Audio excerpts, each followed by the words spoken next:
Welcome, everyone. I'm Laura DeFranco, the CEO of Brave Healer Productions, where we have a mission to wake the world up to what's possible. And here today to help me with that mission is one of the amazing author experts of a new book that we have coming out. This one's called Mindset Mastery: Awareness, Meditation, Mindfulness, and Manifestation for the Spiritual Warrior. Natasha, welcome to the show. Thank you, Laura. Thank you so much. I'm happy to have you here, and I'm excited for this conversation. You guys, Natasha Sharma is a clinical hypnotherapist. She helps people on their self-awareness journey bridge the gap between self-worth, money, and manifestation. So, first of all, thank you so much for being willing to share your story in the book, and also for the incredible master teachings you're dropping too. You guys, this book is full of awareness practices like Natasha's that are going to transform your life. Natasha, would you share a little bit about your chapter with us? So I was really excited to write this chapter because my journey with a Brave Healer began with my first publication, which was back in August. And the minute I became a published author, it's like my entire world and worldview shifted radically. And I had my first physically fully embodied leveling up, my shift. So I've been on my self-awareness journey for a while, like a lot of my fellow healers and like viewers and listeners. We've been on this path for maybe months, maybe years. And when it all sort of comes together and we're ready to like get to the next level, that's what I experienced. And I'm sharing that in this chapter in Mindset Mastery, to show that yes, it's a journey, but then there are destinations that we reach that we can celebrate before we continue. And that's amazing to actually pause and celebrate that. And for those who haven't reached there yet, it's kind of like a beacon that that this is where you're going to reach. So that's how I decided to share that this time. Well, the celebratory energy is an important part of what you just said. So I think we think if we're in a place where we don't think we've reached that thing to celebrate, there's always something, right? Small, medium, or large. It doesn't have to be that big next level. Talk more about that celebratory energy. How can we get it now? So everyone's heard it everywhere often enough, but really it boils down to gratitude. Whatever happens, small and even the bad, what we perceive as bad, to just be grateful for that experience, because we can't actually see the bigger picture. And often when we look back, we can actually see how having that thing happen to us helped our transformation journey further. So to just basically be in acceptance of whatever is. So my chapter is called Here We Go Again, the practice of radical acceptance. So it starts with acceptance. If you can shift acceptance to the full surrender, then better. But otherwise, acceptance is good enough. And then gratitude, not just accepting with like a sigh and like, okay, then, I can't help, I can't help it or change it. Not that kind of acceptance, like an acceptance from a positive point of view, which is being grateful for whatever we have, like to count our blessings at any point in time. And from there comes the celebration energy. There's a lot of joy to be found in gratitude, basically. Oh, you dropped a nugget just now. Okay, I'm going to rewind you just a little bit. So acceptance to surrender to gratitude. And what you said that I want to pause on is it's not any kind of acceptance. It's a positive kind of acceptance and surrender. I think a lot of people think about surrender and they're like, oh, I'm just giving up. And that you can already feel the negativity in that. Just go there for another moment. So what I like to say is that it is a giving in rather than a giving up. So you give into it. So it's more graceful. And then when you're coming from a positive aspect of gratitude, then it automatically then translates to joy. You don't need to feel joyful about it. You just need to feel graceful and gratitude, and the joy immediately comes. That's how the whole package works for me in my experience. And I practice it now more and more and more after this radical shift, the radical acceptance. Like right now, I'm not in I live in India. Right now, I've come to a different country. I'm in Bangladesh. And my journey was full of, there could have been dramatic series of incidences, right? Like delays and long queues and baggage. And I was just so much in the flow that nothing really bothered me, and I was just really happy. And in the end, everything worked out just the way it was going to work out without my being, hyper or So that's just a small example, and I do that with every single thing that happens in my life now. Emotional, mental, physical, spiritual, whichever. I practice it everywhere. And what happens is your entire energy then on the energy spectrum, your vibe, what we call vibrational energy, that automatically stays in the higher level. It's the anxiety and the stress brings us down. So if you want to increase the entire quality of your life, you need to be up there. But reaching up there isn't like something that you necessarily need to do some really radical practices around. It's not. It's the small things. Yeah, the idea of radical acceptance is cool to me. I'm attempting to do the same in every moment of my life, no matter what I'm being presented with. And that is the trick, of course, right? Detaching from the reality and the outcome of your reality to just accept what is and keep yourself vibing in that higher place, which is going to be attracting more of whatever you're putting out. So talking about manifestation, this is like just, I'm such a mindset geek, Natasha. So awareness is everything to me. Like, to me, it's what makes the difference between a meh life and an amazing life. So Yeah. what is being a master of this mindset? What does that mean to you? To me, it simply means that we practice it every moment of every day. That's where the mastery comes in.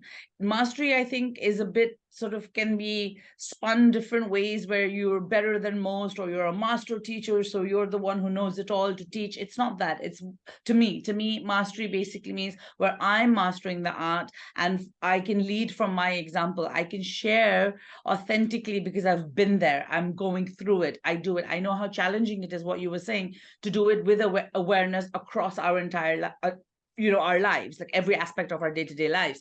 It's because our conditioning to just behave in a certain way, our patterns are so deeply ingrained that to do it with awareness takes practice. And that's where the mastery is, because you do reach a day when you can do it most of the day, so that's great. And then when you can do it all the time, and that's even better, right? And it's basically what you're saying, that it is the smaller things. It is this that's what makes the tapestry of mastery to me. Yeah, and I'm in agreement that you never really master it. It's a lifelong practice and discipline. And the best masters have a beginner mindset. They Yes, know that they don't know everything. And I think that's part of being a master, is that you don't even really like to call yourself that. absolutely. And you know what? From there's a very, very interesting thought that I've been having. You know what you said about the outcome? We as human beings tend to focus so much on the future and planning that if I do this way, this is what's going to happen. However, very often we'll see that the outcome is something completely different than we could have ever even imagined. So there's even more reason to actually stay in acceptance and surrender of what is, and leave ourselves open to what might be, because there are powers up there, whatever you want to say, God, universe, source, whatever. The bigger picture and the reason we're here is something we actually can't see.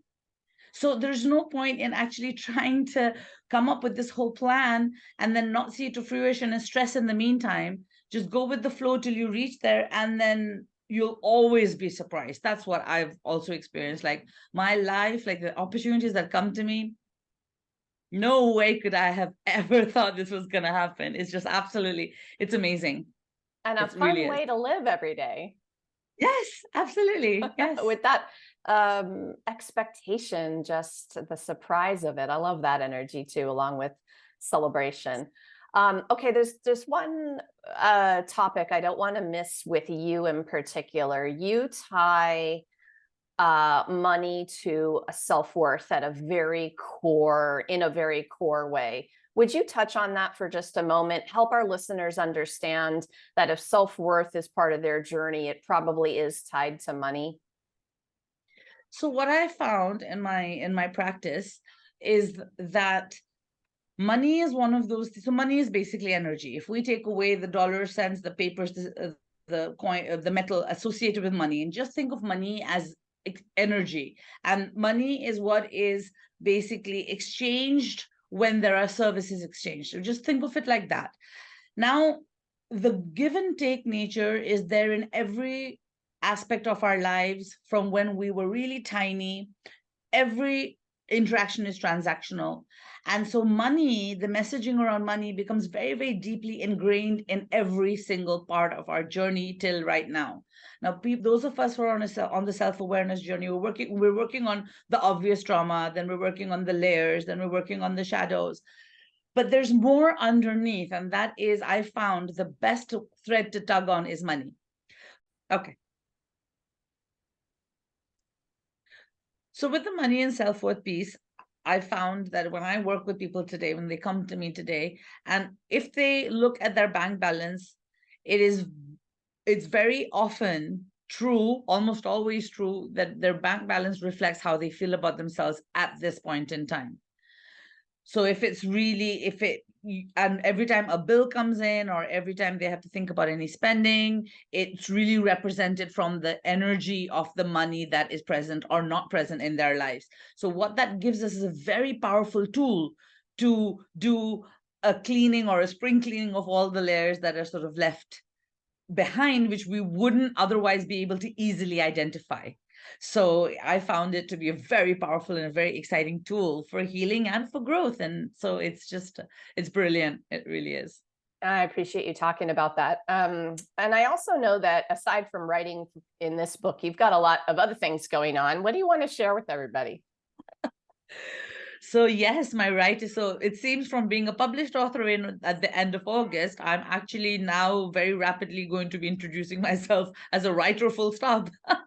I have had, thanks to Brave Healer, a lot of opportunities that are going to be coming forward in 2023/24. I am going to be part of a book, of a children's book, and that's super exciting to me. I have an epic journey coming up in the fall of 2023 to Egypt, which is going to come out with a book, which is super exciting. And then, of course, I'm continuing my work on money, and I have a feeling that there's going to be a lot of like growth around there. Again, I'm leaving myself open to it, but I can see myself speaking. I can see myself being on panels. I can see myself being a part of workshops. So definitely watch that space. You can follow me on Instagram or on my Author Central page on Amazon, and you will see everything come to you. Yay, so many exciting things. And I'll be joining you for one of them at least that I know of. I can't wait. I know. All right, you guys. So one of our biggest missions is to go beyond the book. This is so much more than a book. So listeners, no matter where you are on your journey, these books are going to help you answer the question, what else is possible? So Natasha, what's a simple stepping stone you'd like to share with our listeners today to kind of help them start that journey? What do you want them to know? I want everyone to know the word is journey, that everything we undertake in life is a journey, and to stop, or to not the stop, to focus on the stepping stones of today and not on the goal per se, not on the on the long-term vision. Yes, it's good to have a sort of idea and a sort of like, something to work towards, but to focus more on the present moment, to be mindful, to be in acceptance of what is, to surrender to life so you can really enjoy being alive today, smelling the flowers, feeling the love. Life is here, life is right now, and life is finite. It's over before we know it. And to enjoy today really is where the wealth is where the mindset is, it's where the mastery is. It's right here, right now. In this conversation you and I are having, yes, so it's gratitude, surrender, acceptance, and that life is finite. I love it. That's so perfect. Natasha Sharma, thank you so much for what you do in the world and for being here today to share it with us. Thank you. And I appreciate you, Lauren, what you do in the world as well. Allow us to be brave and to put our words out there. It's changed my life and a lot of my colleagues as well. So we are grateful for you. I'm so honored to do to create that space for you all. Thank you for those kind words. So everybody, Mindset Mastery is coming out in January of 23. Yippee! But until then, if something you have heard Natasha say today made you curious, maybe you have a question or you need some support, scroll on down to the show notes because I have her hooked up there with her website and links. You're going to be able to connect with her there. And she's, like all of our authors, very generously there for you to help you take those next steps, continue this conversation, all of that good stuff. So check out all of the amazing things she is up to. And you're also invited to continue the conversation and meet the community in the Brave Healer Book Club. That's linked up below as well.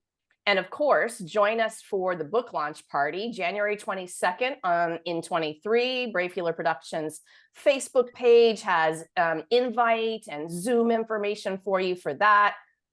All of our co-authors of Mindset Mastery are going to be there to share their wisdom and their inspiration. And if you happen to be listening to this show anytime around that date, well, that means you should get over to Amazon and pick up your beautiful copy of the book and start your journey today. And lastly, everyone, remember, your words change the world when you're brave enough to share them. So come on over to bravehealer.com, explore all the ways that we help you share that message with the world in a bigger way, including the Brave Healer Writers Retreat in Sedona in 23. See you next time, everyone. Bye, Natasha. Bye.